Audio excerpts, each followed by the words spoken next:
partager ensemble sur ce que j'ai intitulé Vivre et manifester la puissance de la vérité.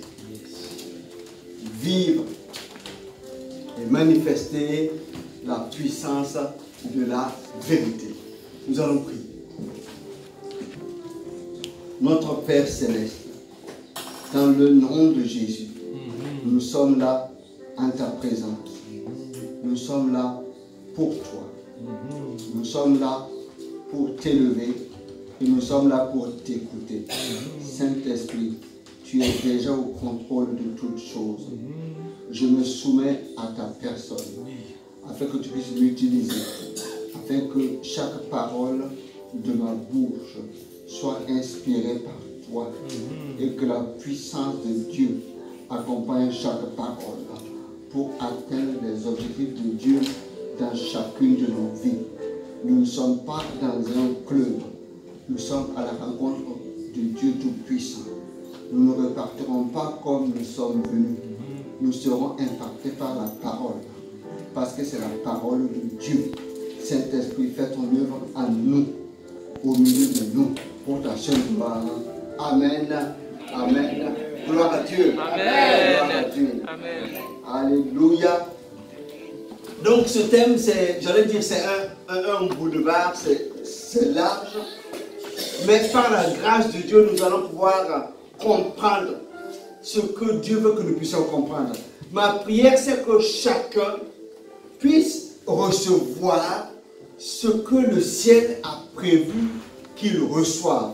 Et quand nous recevons ce que Dieu veut nous donner, ce qu'il nous donne a le pouvoir d'impacter nos vies, a le pouvoir de changer nos situations, et tout ça pour sa seule gloire. Marcher et manifester la puissance de la vérité. Marcher dans la vérité dépasse le simple fait de ne pas mentir. Il y a des gens dans ce monde qui, pour des principes religieux, ne mentent pas. Parce qu'ils ont une bonne éducation, ils ne mentent pas. Parce qu'ils ont des convictions profondes, ils ne mentent pas. Ce n'est pas pour autant qu'ils sont dans la vérité. Nous allons comprendre ensemble, quand on parle de la vérité c'est la parole de Dieu. La vérité, c'est la personne de Jésus-Christ. Donc quand on parle de la vérité, il y a l'idée de droiture. Il y a l'idée de ce qui est légal. Il y a quelque chose qui est légal. Il y a l'idée aussi de la capacité qui est dans cette vérité-là. Et cela va aboutir à ce que celui qui est dans cette vérité ait une sérénité, ait une joie, une paix, la vie en fait. Et vous savez, quand Jésus parle de lui-même, il dit « Je suis le chemin, la vérité et la vie ». Nous parlons de la même personne, de Dieu fait chair, mais c'est quand même comme un processus. Je viens en connexion, en rencontre avec Jésus, j'entre dans le chemin. Je connais la vérité, la profondeur de la vérité qui aboutit à la vie, pas à une vie naturelle, à une vie surnaturelle qui est abondante. Donc marcher dans la vérité, c'est plus qu'un style de vie. C'est la puissance de la vérité qui engendre plutôt une nouvelle vie. Les choses anciennes sont passées et toutes choses sont devenues nouvelles en Christ. Manifester la vérité, c'est en fait s'épanouir en Christ afin que les objectifs de Dieu soient atteints dans nos vies et au travers de nos vies. Vous êtes là ce matin? Amen. Que le nom du Seigneur soit béni. Alors quand on marche dans la vérité et on manifeste la vérité, c'est comme le psalmiste dit, j'aime bien ce passage, on est un homme heureux, on est une femme heureuse.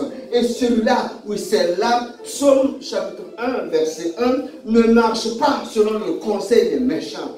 Il ne marche pas selon le conseil des méchants. Cette personne-là n'utilise plus son énergie pour pour faire des choses qui sont contraires à la vérité. Ce que je veux dire, c'est que celui qui marche dans la vérité, il utilise l'énergie de la vérité pour avancer. Et celui qui marche en dehors de la vérité, il a une autre énergie qu'il utilise pour avancer. Mais nous ne devons pas utiliser notre énergie pour nous éloigner de la vérité. On ne s'arrête pas sur la voie des pécheurs, on ne s'assied pas. On ne prend pas la peine de s'arrêter. Ça veut dire que la vérité nous donne une dynamique de marche et nous ne devons pas être en dehors de la vérité. Si on est en dehors de la vérité, on peut parfois s'arrêter parce qu'on est fatigué. On peut parfois s'arrêter parce que l'on est découragé. La vérité nous donne d'avancer. La vérité nous donne d'accomplir les choses. Et cet arbre-là, il est planté près d'un courant d'eau. Il trouve son plaisir dans la loi de l'Éternel et la médite jour et nuit. Et c'est ce que Dieu veut nous faire comprendre ce matin. Que nous puissions nous épanouir en lui. Parce que nous avons trouvé notre plaisir. Nos racines sont bien enfoncées dans la parole de Dieu. Afin que nous puissions recevoir tout ce qui est nécessaire. Un jour, Jésus parle avec ses disciples. Il y a eu plusieurs échanges. Et Jésus dit à Thomas, « Je suis le chemin, la vérité et la vie. Nul ne vient au Père que par moi. » Nous pourrions prendre le temps pour parler du chemin, pour parler de la vérité, pour parler de la vie. Mais ce matin, nous allons essayer pendant quelques minutes de parler de la vérité que nous connaissons. Un jour, Jésus était devant le puits de Jacob avec une femme. C'est l'histoire de la femme samaritaine. Et cette femme est venue pour puiser de l'eau. Et dans la discussion que Jésus a engagée avec cette femme, Jésus lui dit, « Quiconque boit de cette eau aura encore soif. » Parlant de l'eau du puits. « Quiconque boit de cette eau aura encore soif. » Ce qui veut dire que si il y a plusieurs vérités, nous pouvons boire de plusieurs vérités. Mais quand la vérité, elle est humaine, elle est peut-être bien, mais nous aurons encore soif. Quand la vérité vient de la religion, ça peut être une bonne moralité, mais il faut avoir encore soif. Ce n'est pas que c'est mauvais, mais ce que Jésus enseigne à cette femme, il y a une eau que tu dois boire.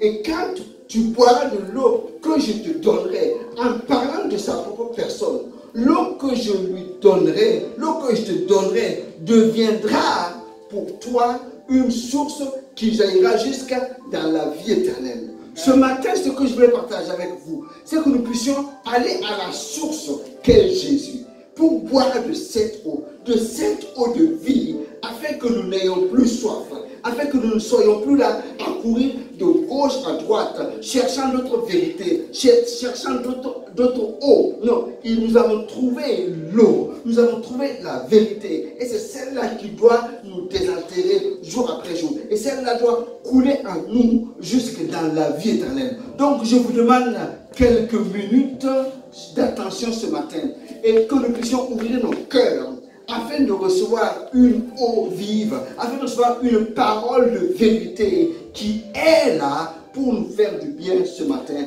Que le nom du Seigneur soit béni. Nous allons voir 3 points différents.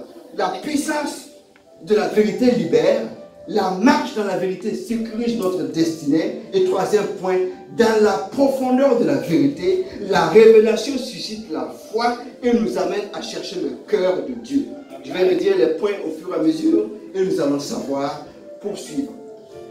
La puissance de la vérité libère. Amen. La puissance de la vérité libère. Amen. Vous connaissez bien ce verset de Jean 10, 10. Ce n'est pas un scoop. La vie est d'abord spirituelle. Le voleur vient pour voler.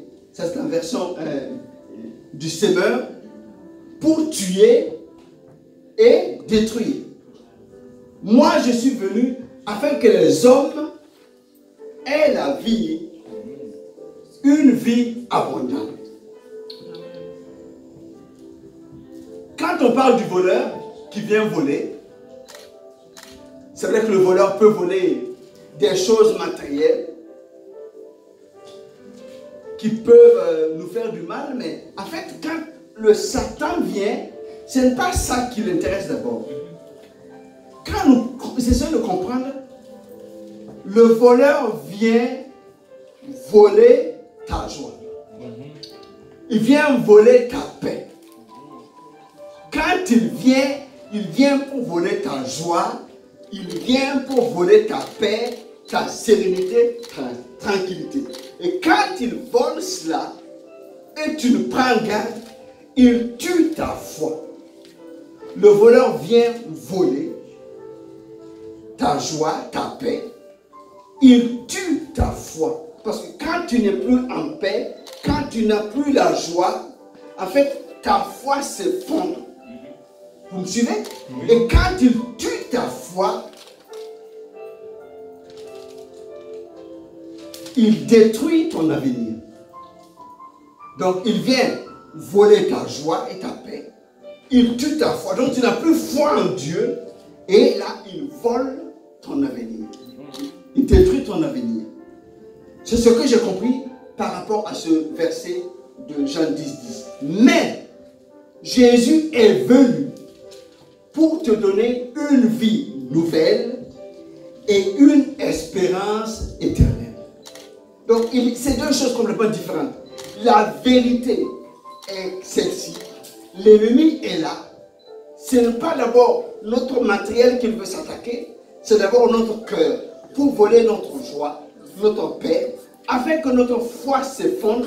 Et quand nous n'avons plus foi en Dieu, nous n'avons plus d'espérance, il profite pour détruire notre avenir. C'est-à-dire que le plan que Dieu a préparé pour nous, nous pouvons passer à côté quand le voleur arrive à dérober.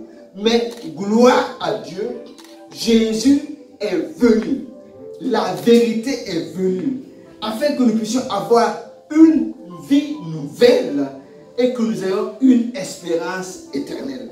Et quand Jésus est venu, les choses ont changé. Colossiens 2,13, que vous connaissez. Vous étiez morts par vos offenses et par l'incirconcision de votre chair. Il vous a rendu à la vie avec lui en vous faisant grâce de toutes vos offenses. Il n'est pas dit qu'il nous a fait grâce de quelques offenses. Il n'est pas dit qu'il nous a pardonné de quelques péchés. Il nous a fait grâce de toutes nos offenses. Il nous a pardonné des péchés passés, des péchés présents, des péchés futurs. Il nous a pardonné des péchés dont nous sommes conscients, même des péchés dont nous ne sommes pas conscients, des péchés qui sont liés à d'autres personnes. Il nous a pardonné. Il nous a libérés de ces péchés-là. Il a effacé l'acte dont les ordonnances nous condamnaient et qui subsistait contre nous. Et il a détruit en le clouant à la croix. Donc, s'il y avait une ordonnance qui répertoriait nos manquements, nos fautes, cette ordonnance a été détruite et à la croix parce que Christ l'a cloué à la croix. Voilà ce que la version Bible du Seigneur dit. Verset 15. À la croix, donc là, il a désarmé toute autorité, tout pouvoir, les donnant publiquement en spectacle quand il les a traînés dans son cortège triomphal après sa victoire à la croix. Donc à la croix, il a dépouillé les autorités, il les a livrés publiquement en spectacle. C'est ce que nous lisons dans Louis II. Donc pour dire que la victoire de Jésus nous a libérés. Ce qu'il a accompli à la croix nous a libérés. Et même le pouvoir du péché n'a plus d'emprise sur nous. Nous devons comprendre ceci que quand je dis voilà, j'ai telle chose que je n'arrive pas, j'ai telle chose, j'ai tel vice, j'ai telle difficulté, humainement oui. Mais quand nous regardons à ce que Jésus-Christ a fait, en fait, le péché n'a plus de pouvoir sur nous. Satan n'a pas de pouvoir sur nous. Il a été désarmé en ce qui nous concerne. Nous devons connaître cette vérité-là, que nous avons été libérés. Comme expliquait l'évangéliste tout à l'heure, nous avons changé de cas. Nous ne portons plus cette robe sale. Nous portons maintenant cette robe de justice. Nous avons changé. Nous n'appartenons plus. Il nous a libérés. Nous sommes passés des ténèbres à la lumière. Nous ne pouvons pas nous soumettre encore au péché ou à la volonté de la chair. Non, nous avons changé de camp par la puissance de la croix. Et Romains 8, 1 nous dit, il n'y a donc maintenant aucune condamnation pour ceux qui sont en Jésus-Christ. En effet, la loi de l'esprit de vie en Jésus-Christ m'a affranchi de la loi du péché et de la mort. Donc il y avait une loi du péché, une loi de la mort dans laquelle j'étais soumis. Mais quand Jésus-Christ est venu, c'est maintenant une autre loi qui parle en moi. C'est la loi de l'esprit de vie. Je suis passé donc de la mort à la vie. Je suis passé des ténèbres à la lumière. Si le Fils vous affranchit, vous serez réellement libre. Jean 8, verset 36. La puissance de la vérité libère. Mais quand nous n'avons pas cette connaissance de cette vérité, si nous ne recevons pas cette vérité, nous pouvons être dans la religion sans être libérés. Nous pouvons aller à des réunions sans être libérés, sans comprendre que Jésus-Christ a déjà accompli à la croix ce qui est nécessaire pour notre liberté. Ce n'est pas de notre fait. C'est lui qui a vu notre misère, qui a vu notre péché et il est venu à la croix mourir pour nous. Il a pris notre place. Nous devions être punis à cause de nos fautes. Mais à partir du moment où lui a été puni à notre place, nous ne portons plus la punition. Nous ne portons plus la condamnation. Il nous a transférés du royaume des ténèbres à un royaume de lumière. Dans ce royaume de lumière, nous sommes maintenant dans le deuxième point. La marche dans la vérité sécurise notre destinée. Amen. Nous avons été libérés par la puissance de la vérité. Maintenant, nous marchons dans la vérité. Et la marche dans la vérité sécurise notre destinée. Nous allons nous baser sur l'histoire d'un homme qui s'appelle Joseph. Joseph, dès son jeune âge, a eu des songes. Il a eu des rêves qui se sont précisés, au moins par 2 fois, où il devait devenir une grande autorité, un grand roi. Et même dans ses rêves, ses songes, sa famille devait se prosterner devant lui. Et quand il a parlé de cela, cela a créé l'incompréhension. Cela a créé la haine de ses frères. Et ses frères l'ont pris initialement pour le tuer. Et finalement, il y a un des frères qui s'appelle Ruben qui a dit non. Il ne faut pas que son sang retombe sur nos mains. Jetons-le dans un puits. Et lui, il avait en pensée de venir le libérer. Mais pendant que les frères étaient en train de manger, Ruben n'était pas là. Or, Ruben voulait libérer ensuite Joseph. Comprenez-moi bien. En fait, nous devons comprendre que dans ce que je suis en train de vous expliquer, il y a une vérité dans laquelle Joseph est, une parole qui lui a été donnée. Et à cause de cette parole, Dieu sécurise les choses, juste dans les plus petits détails. Si Ruben était revenu alors que Joseph était encore dans le puits, ça allait être encore la grande discussion. Peut-être qu'il allait arriver à convaincre ses frères de sortir Joseph et de le laisser repartir. Mais l'objectif de Dieu, ce n'était pas que Joseph reparte chez lui. L'objectif de Dieu, c'était que Joseph aille en Égypte. Donc même pendant ce petit temps de repas, Ruben n'était pas là. Et quand Ruben vient, il va au puits. Mais où est Joseph? Les autres disent non, non, non, il n'est plus là. Nous étions en train de manger. Les Ismaélites sont passés. C'est des cousins. Ils sont passés. Nous avons jugé bon de le vendre. Dieu a tout organisé. Joseph ne comprend rien à ce qui se passe. Mais alors que Joseph est dans la parole qui lui a été donnée, toute la sécurisation, toute la mobilisation du ciel et de la terre est là. Amen. Afin que Joseph puisse aller là où il doit y aller. Joseph ne comprend rien. Les frères ne comprennent pas. Ils pensent faire du mal. Mais Dieu a utilisé leur cœur mauvais pour accomplir ses desseins. Parce que Joseph est dans la vérité qui lui a été donnée. Amen. Et quand Joseph arrive dans la maison de Potiphar, là, il y a les petits signes qui commencent. Parce que si Joseph n'est pas mort, entre ses frères, c'était le petit signe de Dieu, j'ai dit le grand signe de Dieu qui l'a sauvé. Parce que l'objectif de ses frères, initialement, c'était de le mettre à mort. Mais Dieu a fait grâce, il a échappé. Peut-être qu'il a même compris, il a entendu des discussions qui l'ont peut-être effrayé. Et Dieu l'a permis qu'il s'échappe. Et quand il arrive chez Potiphar, il s'engage résolument à faire bien le travail d'esclave qu'on lui donne. Et il y a une bénédiction de Dieu qui passe par lui. Et Potiphar même se rend compte que depuis que cet esclave est là, dans ma maison, les choses ont changé. Amen. Joseph commence à voir que non, je suis là, mais en fait, l'Éternel est avec moi. Les choses. Enfin, donc Dieu est en train de l'accompagner. Il ne le ramène pas chez lui parce que l'objectif de Dieu, c'est qu'il aille en Égypte. Et quand il est dans la zone de Potiphar, les choses se compliquent. Il est jeté en prison. Et quand il est en prison, la prison dure plus qu'il n'espérait. Parce que quand il raconte, il donne les significations des songes des autres qui sortent. Il dit, n'oubliez pas, pensez à moi. Ils sortent et ils l'oublient. Et sa prison ne fait que durer.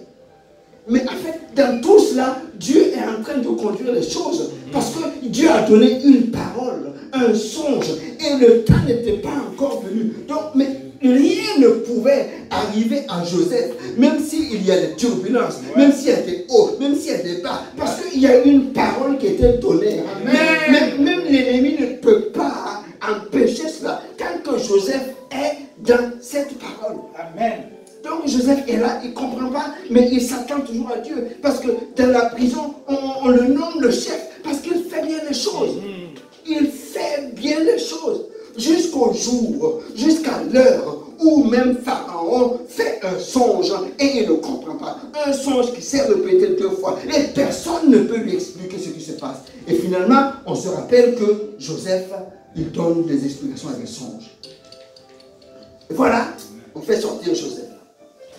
Et Joseph va, il explique le songe. Et quand il explique le songe, le roi est dépassé.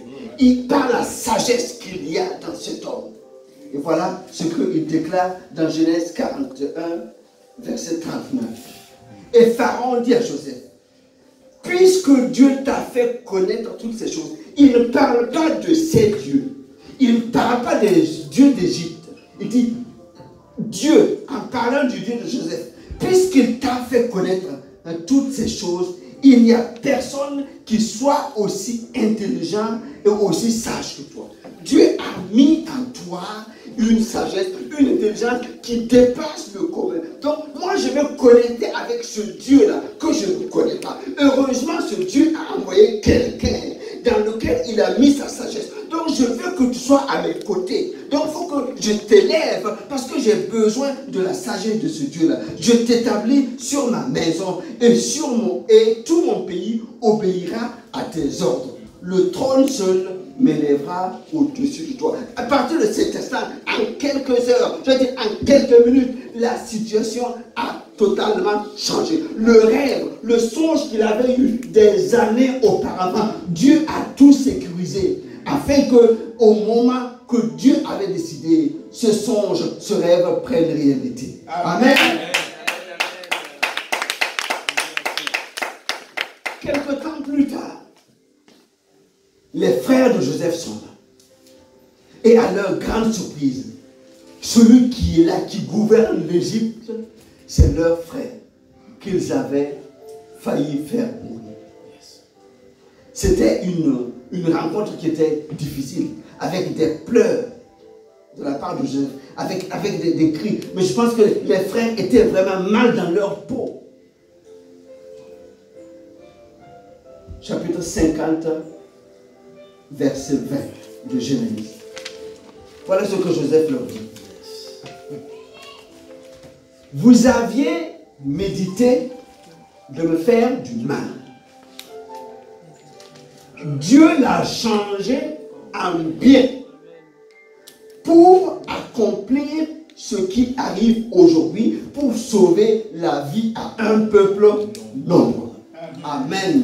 Amen. Donc, quand la parole avait été donnée à Joseph, quand le songe avait été donné, Dieu avait dans son cœur, dans son plan, un désir. Il voulait qu'à un moment donné, quand la famine viendrait, qu'il y ait une solution. Et la solution, c'est Joseph qui devait être là pour que les enfants d'Israël aient de la nourriture et que l'Égypte ait de la nourriture et que le monde alors puisse être sauvé de la famine. Et c'est Joseph qui a été utilisé, un instrument de la part de Dieu pour accomplir cela. Peut-être tu me diras que voilà, l'histoire de Joseph, c'est particulier. C'est vrai que tout le monde n'est pas appelé à être premier ministre d'Égypte.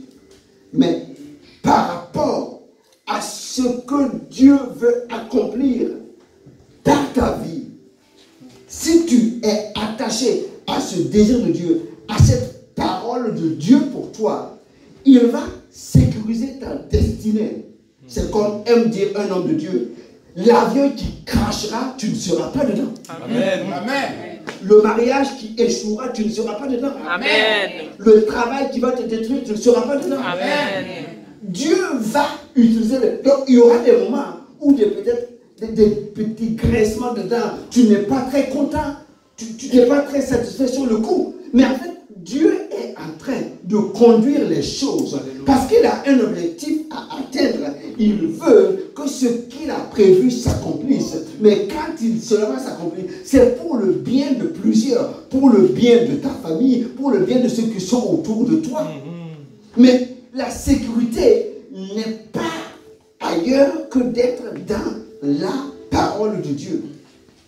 La vérité est la voie royale du succès. Par les instructions qu'elle procure et la protection divine qu'elle assure. Si Dieu te choisit et te dit que tu dois aller d'un point A vers un point B pour faire quelque chose, même si le diable se lève, alors que tu es dans cette parole, tu arriveras à destination et tu accompliras. Puisqu'il va veiller pour cela. C'est pour cela que nous devons vraiment, ma prière c'est que ce matin, que dans notre cœur, il y ait un autre sentiment, un autre désir. Le désir de connaître la vérité. Parce que c'est dans la vérité que nous allons croître. C'est dans la vérité que nous allons nous épanouir. Notre sécurité se trouve dans la vérité. Notre bénédiction se trouve dans la vérité. Jérémie 1, 12. L'Éternel donne une vision à Jérémie. Et l'Éternel me dit, tu as bien vu, car je veille sur ma parole pour l'exécuter. Deux choses. Quand Dieu donne la vision, il demande à Jérémie, qu'est-ce que tu as vu? C'était un amandier, une branche d'amandier.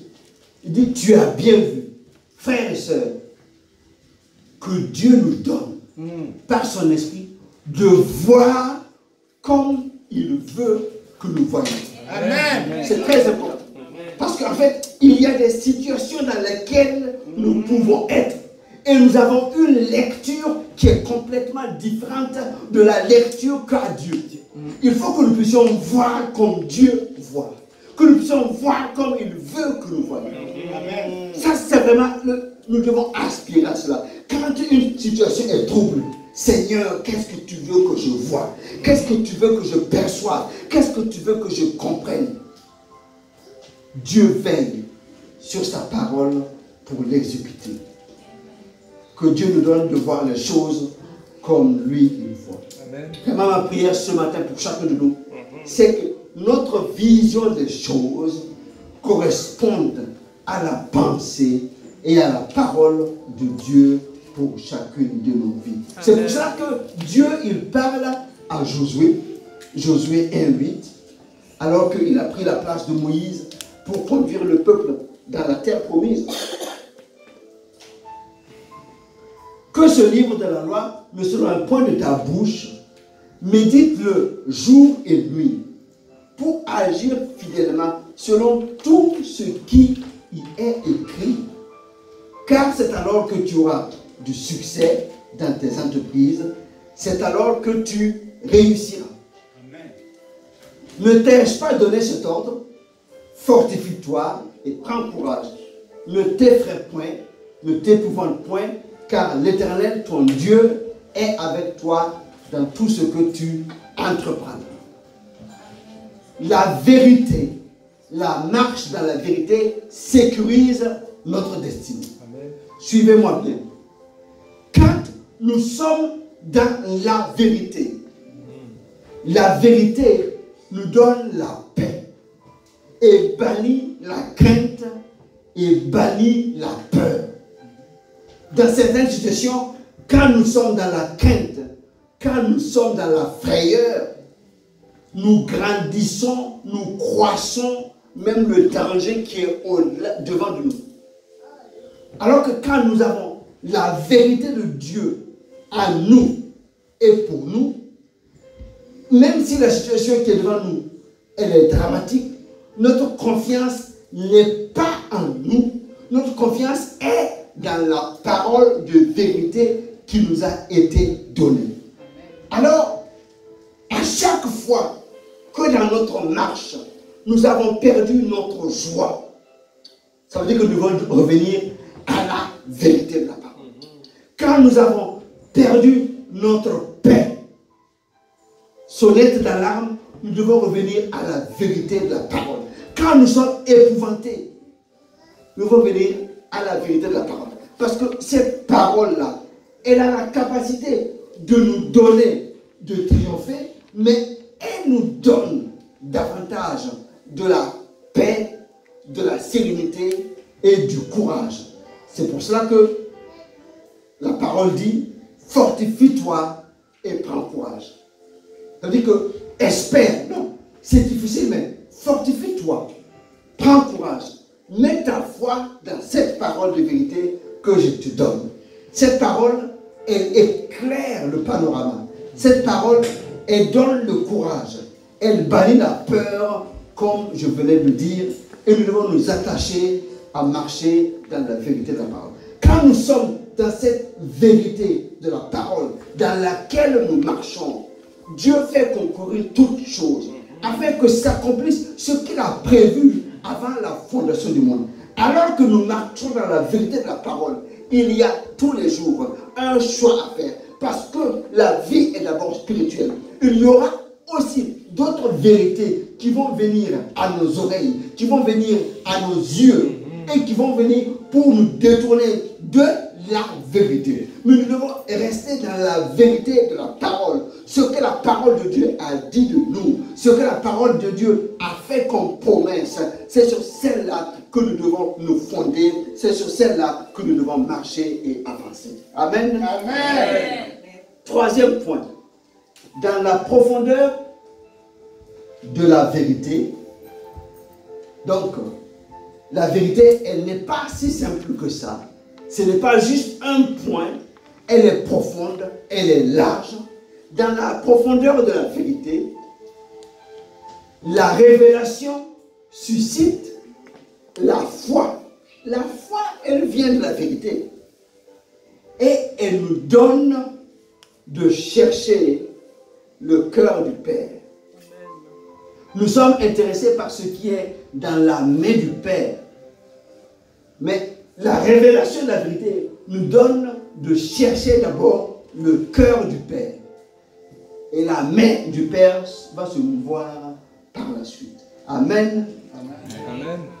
Jean chapitre 1, verset 12. Parlant de la parole faite chair, à tous ceux qui l'ont reçue, à ceux qui croient en son nom, elle a donné le pouvoir de devenir enfants de Dieu, lesquels sont nés non du sang, ni de la volonté de la chair, ni de la volonté de l'homme, mais de Dieu.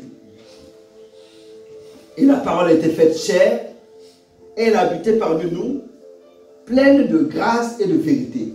Et nous avons contemplé sa gloire, une gloire comme la gloire du Fils unique venu du Père. Amen. Amen. dans la profondeur de la vérité. Amen. En fait, Dieu a fait de nous des enfants légitimes. Nous sommes des enfants de Dieu avec un plein droit. Parce que pour cela, il a payé un grand prix. Il nous a donné le pouvoir de devenir enfants de Dieu. C'est-à-dire que quand nous sommes dans le chemin de devenir enfants de Dieu, nous avons pris la décision. L'ennemi veut faire obstruction. Mais le pouvoir et le droit que Dieu nous donne d'accéder à ce statut d'enfant de Dieu, même si les ténèbres ne sont pas d'accord. C'est Dieu qui nous a donné ce droit et ce pouvoir de devenir enfant de Dieu. Satan ni ses agents ne peuvent pas empêcher l'amour de Dieu de transformer ton cœur. Parce que le sang de Jésus qui a été versé, c'est un sang, c'est le sang le plus puissant. Et c'est la volonté souveraine de Dieu qui t'a attiré. Et cette parole de vérité que Jésus-Christ a touché ton cœur. Et quand elle touche ton cœur, elle t'amène à voir le Fils, révéler le Fils, et tu vois sa gloire. Quand nous sommes enfants de Dieu par la volonté de Dieu et que nous recevons la parole, la foi commence à naître. Romains 10, verset 17. Ainsi, la foi vient de ce qu'on entend, et ce qu'on entend vient de la parole de Dieu. La foi vient de ce qu'on entend. Et ce qu'on entend vient de la parole de Dieu. La foi naît de la parole. Si elle n'est pas fondée sur la parole, elle va vaciller. Si elle est fondée juste sur une expérience, elle va vaciller un jour. Elle doit être fondée sur ce que Dieu dit. Amen. La foi naît de la parole de vérité. Et c'est une parole qui a été éprouvée dans les années, dans les siècles. Cette parole, elle n'a pas changé. C'est la parole de Christ qui était déjà au commencement. Parce que le monde a été créé par cette parole. Donc, nous sommes nés de Dieu et notre foi est fondée sur la parole. Romains 12, 2. Quand nous avons notre foi fondée sur la parole, nous commençons à recevoir chaque portion des Écritures comme nôtre et nous sommes enseignés. Romains 12, 2. Ne vous conformez pas au siècle présent, mais soyez transformés par le renouvellement de l'intelligence, afin que vous discerniez quelle est la volonté de Dieu, ce qui est bon, agréable et parfait. C'est la parole de Dieu qui renouvelle notre intelligence. C'est la profondeur de la parole de Dieu qui renouvelle notre intelligence. Quand notre intelligence est renouvelée, ce que nous voulons, c'est discerner quelle est la volonté de Dieu. Ce qui est bon, agréable et parfait. Ce qui veut dire que ce n'est pas qu'il y ait plusieurs volontés de Dieu, mais plus nous nous approchons du cœur de Dieu, plus nous accomplirons les choses parfaitement comme il le veut. Amen. Plus est la symbiose de notre action par rapport à la parole, plus efficaces nous serons et plus beaux seront les résultats qui en sortiront. Parce que Dieu est amour, ce qui fait que même quand nous sommes parfois à distance, il nous permet d'être toujours là parce qu'il veut que nous puissions nous attirer vers lui. Plus tard qu'il y a la volonté permissive de Dieu. Il n'est pas tout à fait d'accord avec nous, mais dans sa grâce et dans sa faveur, il nous donne l'occasion. Alors, je vais lui donner ma parole. Il va recevoir ma parole. Et il va connaître mieux. Il va s'approcher encore de nous. C'est pour cela que dans la connaissance de la vérité, il faut que nous puissions aller dans les eaux profondes, au fur et à mesure, connaître davantage Dieu Et ça se fait par la révélation de la parole. La volonté de Dieu, qui est bonne, agréable, parfaite, nous montre effectivement qu'il y a plusieurs niveaux de connaissance de Dieu. Alors, dans la vie pratique, qu'est-ce que connaître Dieu, la parole, dans sa profondeur, nous donne? Premier point, c'est dans la profondeur de la vérité révélée que nous ferons les meilleurs choix, même quand ça semble évident. Suivez-moi ce matin. Parfois, il y a des situations qui sont évidentes à nos yeux. Ah, ça c'est bon, ça c'est pas bon. Pour nous, ça semble évident. Mais par rapport à notre niveau de renouvellement d'intelligence, nous pouvons discerner les choses. J'explique. Un jour, un homme de Dieu, quelqu'un qui connaît Dieu, c'est le prophète Samuel, qui a entendu Dieu lui parler dès son jeune âge. Dieu l'envoie chez Isaïe pour aller choisir un roi. Quand il arrive, il voit Eliab, un grand jeune homme qui est beau. Cette tête-là, une couronne doit être posée dessus. Quand il regarde, il dit non, certainement, ah, Seigneur, tu m'as envoyé ici, mais je vois déjà que l'homme que tu veux choisir, quand je l'ai même vu, je le connais. Et Dieu dit non, celui-là, je l'ai rejeté. Alors que lui, dans son analyse, ça semblait évident. Et il pouvait effectivement mettre sa corde et puis repartir tout en sifflant. Je suis allé, j'ai fait le choix. Parce que lui, il a fait une analyse. Non, il paraît bien. Et même, il était à côté de son père, respectueux. Je pense que celui-là, vraiment, ça va être un bon roi pour Israël. Donc, c'est un peu comme un enseignement ce matin. J'espère que vous ne vous endormez pas. Il y a des situations qui semblent évidentes pour nous. Et si nous ne faisons pas attention, nous pouvons faire des choix qui finalement sont liés à notre sentiment, à notre perception des choses. Mais plus grande est notre renouvellement d'intelligence. Quand notre renouvellement d'intelligence, ça veut dire quoi? Ça veut dire que notre intelligence est renouvelée à l'image de l'intelligence de Dieu. Est-ce qu'on se comprend? Ça veut dire que nous quittons ce qui est charnel pour être davantage plus proche de Dieu. Plus la parole agit, notre intelligence est renouvelée et on s'approche de Dieu. Et quand on s'approche de Dieu vers ce que le Nouveau Testament appellerait la stature parfaite de Christ, en réalité, notre perception sera proche de la perception de Dieu. Si notre intelligence n'est pas renouvelée, l'on peut juste juger par nos émotions personnelles, par notre vision personnelle, alors que nous sommes complètement loin de la vision de Dieu. Et l'Éternel dit à Samuel, nous connaissons cette phrase, l'homme regarde à ce qui frappe les yeux, mais Dieu regarde au cœur. Donc, le renouvellement de l'intelligence, nous devons aspirer à cela pour avoir plus de discernement des choses, même des choses qui nous semblent évidentes. Deuxième point, c'est dans la lumière de la vérité que nous trouvons le chemin, même quand tout est confus et trouble. Ça, c'est le contre-pied du premier point. Quand tout est évident, tout est serein, voilà, on a envie de faire un choix, de prendre une décision, alors qu'on peut être dans la mauvaise décision. Mais quand c'est trouble, alors là, nous avons besoin de la lumière. Comme quand quelqu'un est en train de naviguer dans la nuit noire et il y a le vent, il ne sait pas où aller, et en temps, il voit la lumière du phare qui lui indique le chemin.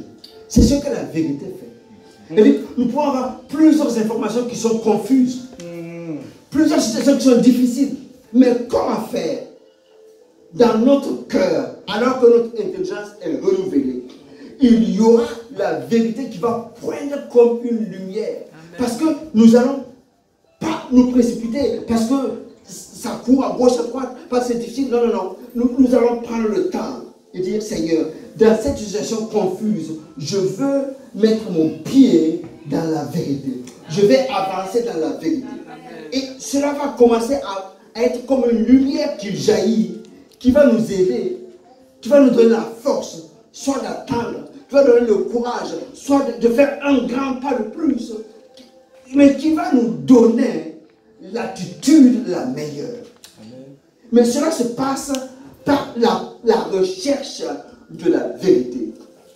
La recherche de la volonté de Dieu. C'est pour ça que la volonté de Dieu, elle peut être progressive par rapport à notre niveau de renouvellement d'intelligence.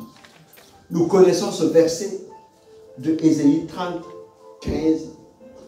C'est dans la tranquillité et le repos que sera votre salut. Donc, des situations qui sont troubles, il faut que nous soyons dans la tranquillité et le repos. C'est dans le calme et la confiance que sera votre force. Amen. Amen. Que Dieu nous donne, frères et sœurs, quand c'est trouble autour de nous, quand c'est trouble en dedans de nous, que nous puissions avoir la force et de nous asseoir, Seigneur, je veux la vérité. Qu'est-ce que tu me dis dans cette situation? Parce que ce que tu me diras, c'est ça que je veux m'appliquer. Et la vérité va venir poindre comme une lumière dans la nuit et nous aider à avancer. Amen. Parce que dans certaines situations troubles, on peut oublier certaines choses. Il y a des aspects de la parole de Dieu qui ne sont pas des promesses. Les promesses, on les espère. Mais il y a des faits qui sont indéniables. Quand Jésus, à la croix, Jean 19, 30, il a pris le vinaigre. Il a dit, tout est accompli. C'est-à-dire, ce qu'il est venu faire, il a tout accompli. Et dans le tout, ce qui te concerne est dedans. Tout est accompli. Tu ne vois pas les choses comme elles vont se passer. Mais en fait, tout est accompli. Quand tu fais l'analyse, tu ne vois pas de solution possible. Mais en réalité, tout est accompli. L'accomplissement a été fait à la croix. Maintenant, la révélation ou le renouvellement de l'intelligence va t'amener à comprendre comment tu vas entrer dans ce tout est accompli. Cela demande alors notre investissement, notre soumission à cette vérité de la parole afin de voir le tout est accompli de Dieu. Un autre point, dans la vérité, dans la profondeur de la vérité, nous vivons l'accélération divine. Amen. Yes. Nous vivons, c'est quand nous sommes dans la vérité, frères et sœurs, suivez-moi. Vraiment, c'est quelque chose de profond. Parce que quand nous sommes dans la vérité, c'est la meilleure combinaison possible. C'est la meilleure adéquation possible. Parce que celui qui nous donne cette vérité, il est en même temps maître du temps et des circonstances. Amen. Il est en dehors du temps. Il est maître du temps et des circonstances. Et quand il nous donne une vérité dans laquelle nous sommes, quand nous arrivons à appliquer cette pleine vérité, c'est là que nous vivons l'accélération divine. Parce que quand nous sommes dans la semi-vérité, ou quand nous sommes loin de la vérité, nous vivons des situations parfois qui peuvent être écœurantes. Nous avons le sentiment que ça tourne en rond. Nous avons le sentiment que les choses n'avancent pas. Et on se rend compte que non, le temps passe. Les choses ne se font pas comme elles devraient être. On n'est pas du tout satisfait. Et quand ces situations arrivent, Dieu veut toujours nous ramener à lui, à être dans la vérité. Que l'aspiration de notre cœur, Seigneur, par rapport à tel aspect, qu'est-ce que tu veux me montrer comme aspect de vérité dans laquelle je dois marcher? Je ne veux pas juste m'a donné l'intelligence. Je ne veux pas compter juste sur l'intelligence que tu m'as donnée. Je veux avoir le renouvellement de l'intelligence. Afin que ma pensée ne soit plus juste une analyse humaine, même si elle est importante pour faire nos calculs et tout. Que nous puissions avoir la pensée de Dieu qui nous guide dans ce que nous faisons. J'espère que j'arrive à faire passer un message ce matin. Il y a un exemple dans la parole de Dieu. Je me suis demandé, mais pourquoi? 1 Roi 18:46. Élie avait vu la pluie qui venait. Le petit nuage, vous vous rappelez? Et il dit à Akab, écoute, il faut que tu files avec tes chevaux parce que la pluie, et quand tu regardes, il n'y a pas beaucoup de nuages. Et la main de l'Éternel fut sur Élie, qui se saignit les reins et courut devant Akab jusqu'à l'entrée de Jezreel. On dit que physiquement, il courait plus vite que les chevaux. Mais je me suis dit, mais pourquoi? Qu'est-ce que ça nous apporte? Est-ce que ça veut dire que nous devons faire des Usain Bolt? Je ne sais pas. Non, ça n'a rien à voir.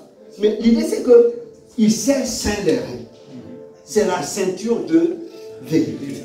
Quand nous avons la vérité, en fait, c'est celle qui va nous permettre de déjouer les pièges.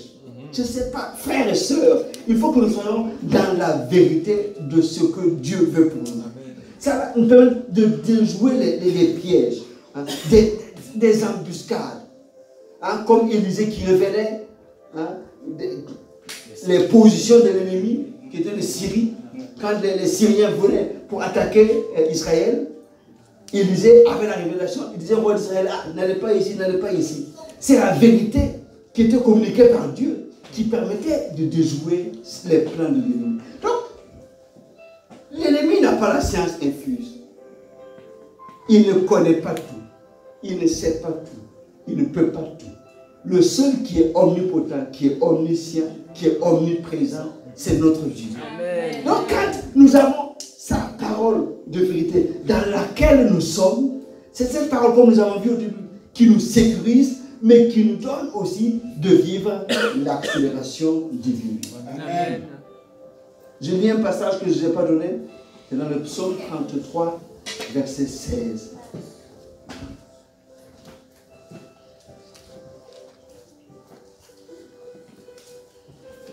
Ce n'est pas une grande armée qui sauve le roi. Ce n'est pas une grande force qui délivre le héros.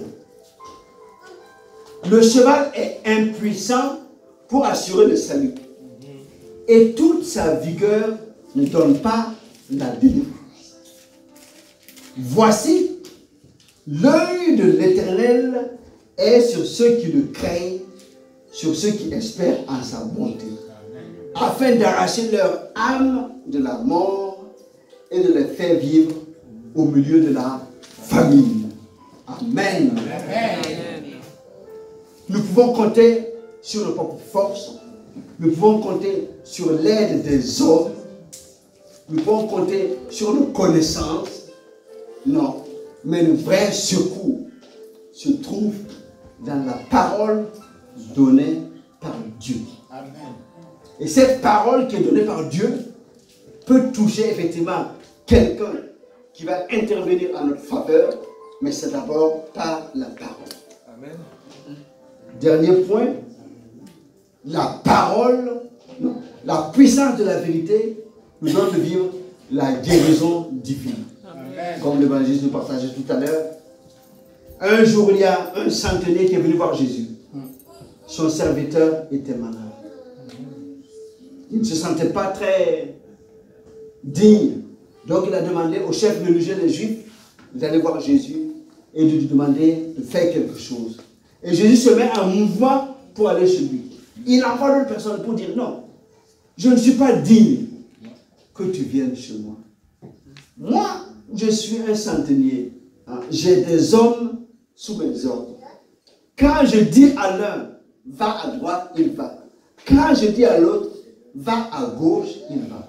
Mais Seigneur, dis seulement un mot et mon serviteur serait guéri. Et Jésus dit, mais même en Israël, je n'ai pas trouvé une aussi grande. C'est-à-dire que cet homme était convaincu que quand Jésus dit un mot, la guérison vient. Il n'a pas de doute là-dessus. Il ne voulait même pas que Jésus se déplace pour imposer les mains. Non. Jésus dit seulement un mot. Et Jésus a parlé, son serviteur était guéri. Nous parlons de la même parole de vérité.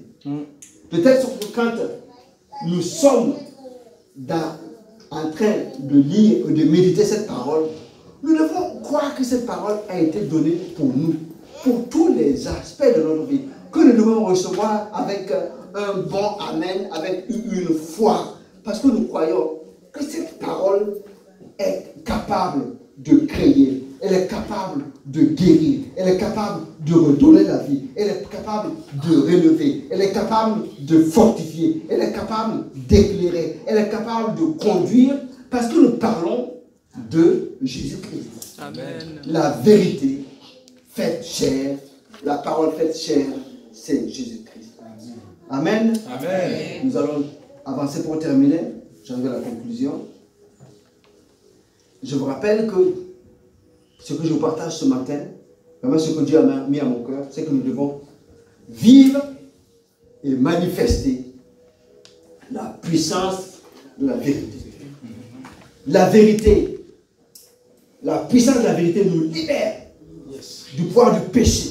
Nous sommes passés de la mort à la vie, des ténèbres à la lumière. Nous sommes une nouvelle créature. Les choses anciennes sont passées. Il n'y a plus de condamnation. Nous ne sommes plus redevables à la chair. Nous avons changé de camp, nous avons changé de royaume. Alors que nous sommes dans ce royaume, nous savons que nous avons une destinée en Dieu. Et notre destinée est sécurisée quand nous sommes dans la parole donnée par Dieu. Et étant dans la vérité de la parole, Dieu fait concourir toutes choses pour notre bien.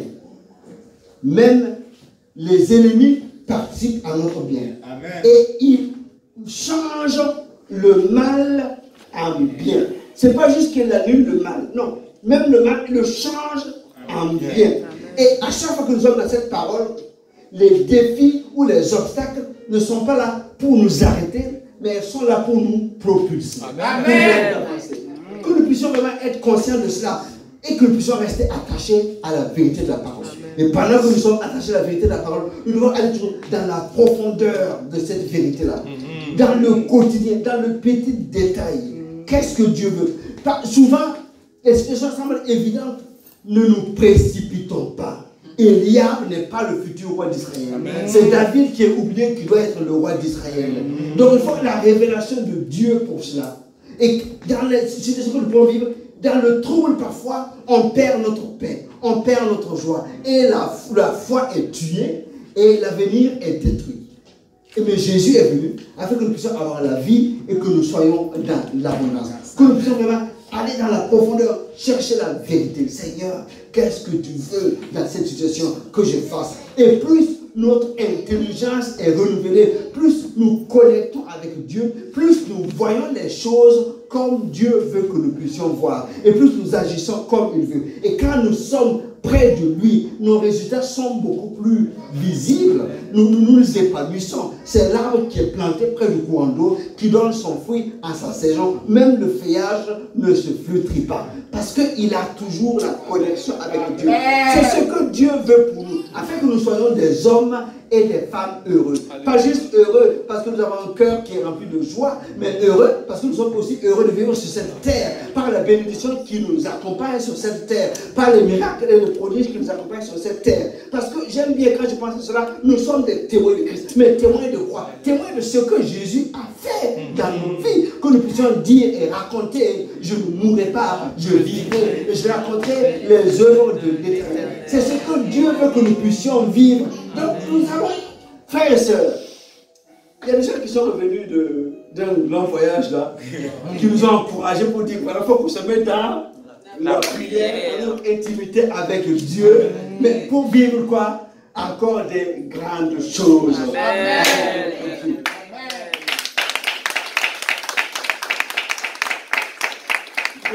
Deux versets pour terminer. Ésaïe 43, verset 18.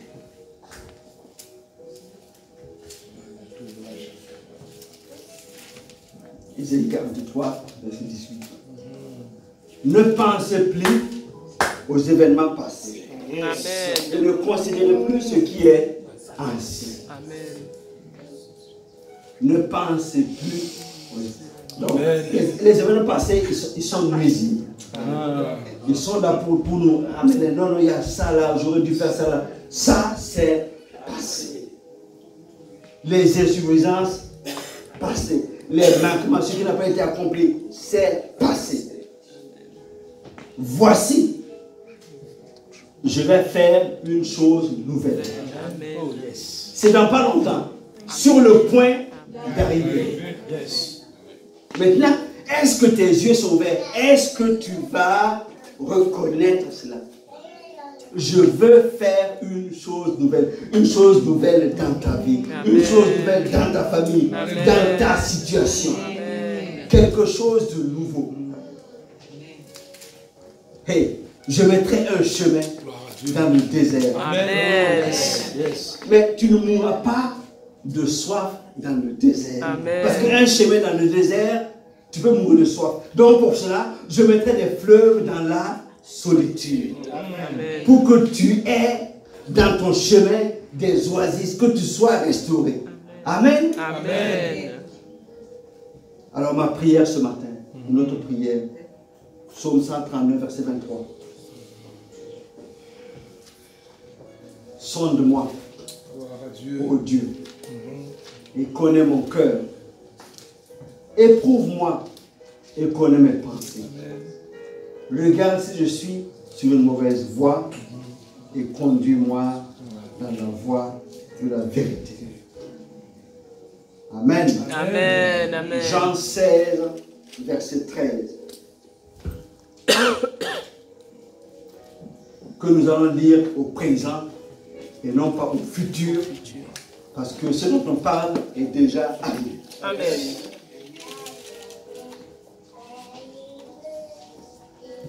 Le consolateur est venu. L'esprit de vérité nous conduit dans toute la vérité. Il ne parle pas de lui-même, mais il dit tout ce qu'il a entendu et il nous annonce les choses à venir. Amen. Quand cette parole est donnée, en ce moment, le Saint-Esprit n'était pas encore descendu. Maintenant, il est descendu. Nous l'avons expérimenté. Donc, ce que nous lisons, c'est ce que nous devons vivre. Il est là pour nous conduire dans toute la vérité. Pour nous annoncer les choses à venir. Afin que nous puissions marcher et manifester la vérité. Parce que c'est l'esprit de vérité. Que Dieu nous bénisse ensemble. Amen.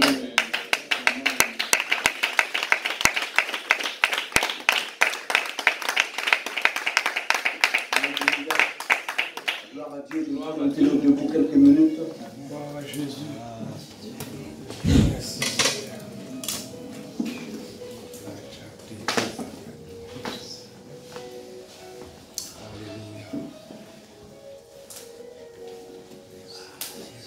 Donc, frère, là, prononçons la prière finale. Après, nous allons prier pour quelques sujets. Éternel mon Dieu, merci pour la parole de vérité. merci pour la parole de vérité. La parole faite chair. La parole faite chair. Je suis devenu une nouvelle créature. Je suis devenu une nouvelle créature Par la puissance de la croix. par la puissance de la croix. Je suis devenu une nouvelle créature. Je suis devenu une nouvelle créature Par la puissance de la croix. par la puissance de la croix. Sonde-moi, ô Dieu, Sonde-moi, ô Dieu, et connais mon cœur. et connais mon cœur. Éprouve-moi Éprouve-moi et connais mes pensées. et connais mes pensées. Regarde si je suis sur une mauvaise voie Regarde si je suis sur une mauvaise voie et conduis-moi et conduis-moi sur la voie de l'éternité. sur la voie de l'éternité. Saint-Esprit, Saint-Esprit, enseigne-moi enseigne-moi pour le renouvellement de mon intelligence. pour le renouvellement de mon intelligence. afin que j'accomplisse la volonté parfaite de Dieu dans ma saison. volonté parfaite de Dieu dans ma saison. Saint-Esprit, Saint-Esprit, enseigne-moi enseigne-moi pour le renouvellement de mon intelligence, pour le renouvellement de mon intelligence, afin que j'accomplisse la volonté parfaite de Dieu dans ma saison. afin que j'accomplisse la volonté parfaite de Dieu dans ma saison. Au nom de Christ Jésus. Au nom de Christ Jésus. Amen.